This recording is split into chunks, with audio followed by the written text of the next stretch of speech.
when I was first listening to like the Red Pill stuff and Andrew Tate, and then hearing Sneeko like argue about this shit was wild to me. Because I'm like, this is a child's idea of what it means to be a man. Like, it's good that we shame women and not men, because you have to be an alpha Chad to get laid. It's like, dude, I don't care if you're capable of having sex. If you haven't subjugated your passions to reason, you're weak. I really liked your previous cartoon before that, the dating podcast, which is my exact feeling of all these. Oh my gosh, dude. Sitch, we could talk for like an hour about that. Hold on. We need to at least give this like 2 more minutes before I'm really glad you enjoyed that. I am really starting to lose it because I understand why these podcasts exist. Like, I understand why the red pill movement exists, and they'll accurately identify certain problems.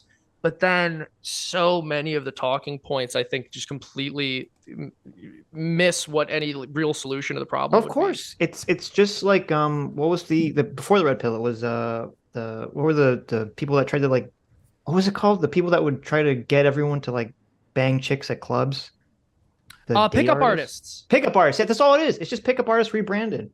And it's so wild to me that like there's this thin veneer of like conservative morality when it's like, what? Thank you, dude. Yeah, it's like there's nothing wrong. You're literally like treating women like shit, like they're just like physical objects and trying to bang as many women as possible. What is conservative about this? Conservative is like you find a woman that you love or a man that you love, and you have a relationship and a family with them. Amen. And what these podcasts have done is they've exploited the fact that the current paradigm on the right is, if the left says one thing, we say not that thing. Yes. Totally. As opposed to saying, well, firstly, let me find the deeper meaning of what they're saying. So I have a perfect example here.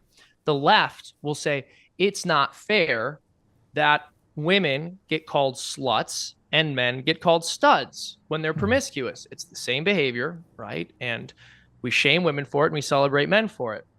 What conservatives should be capable of doing is looking past that initial statement based on what the left says culturally about sexuality in general, and understand that when a feminist says that, what she's saying is we need to remove the stigma so that women are not called sluts, and basically that everyone is made more sexually available and is more free to be promiscuous.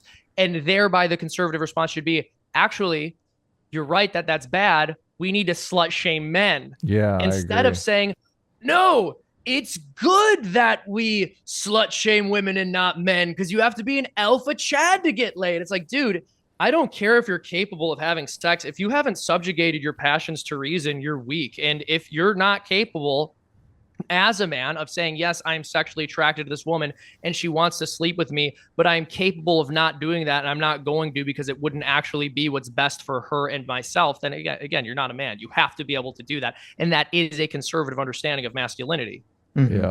Yeah. Not go get laid. That's effeminate, dude. That's wimp shit. Like, you're not capable of restraining your desires. Like, oh, you got it because they also want to paint it out to be impressive. Oh, you got a woman to agree to sleep with you. Congratulations, dude. Do you want a cookie? Like, what are you going to do with that? Are you going to have sex with her even though you're not married, even though you have no intention of providing her with a family? And I'm supposed to think you're cool?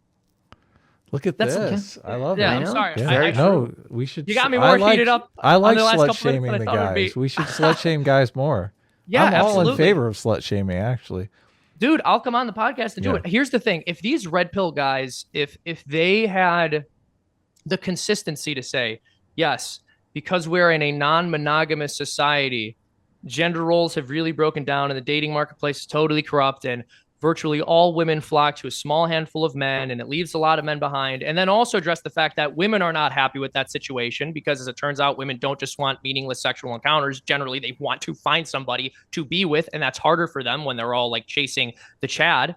And instead of addressing that point and then moving on to say the solution is for people to be monogamous, for people to not have sex when they are not married, and then when they are married to stay with that person. If we really do want to return to a traditional model of sexual morality that is good for both sexes and creates healthier relationships and a better dating marketplace, they go, no, we're going to exploit this to have as much sex as we can.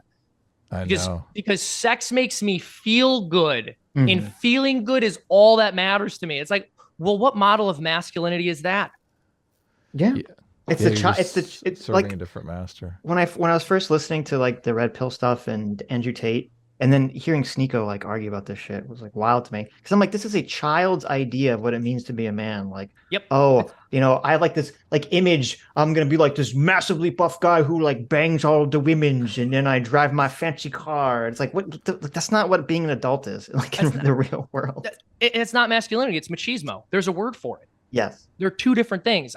There's Adam. It looks like you want to say something, but after you do, I want to mention one more thing. Go ahead. We have another guest coming on in like 5 minutes. We also have Rollo Tomasi is coming on the podcast in a couple weeks here. So he's the rational male. He's one of the Pearl called him one of the thought leaders of the red pill movement. Yeah, really interesting. Yeah. Who's this guy? The rational male? Rollo Tomasi. Yeah, he's. I'll leave with this. This is something my dad said to me and my brothers when we were kids, and it really stuck with me. He said, when you look at a male protagonist in film or in television or in media, what does he do with women?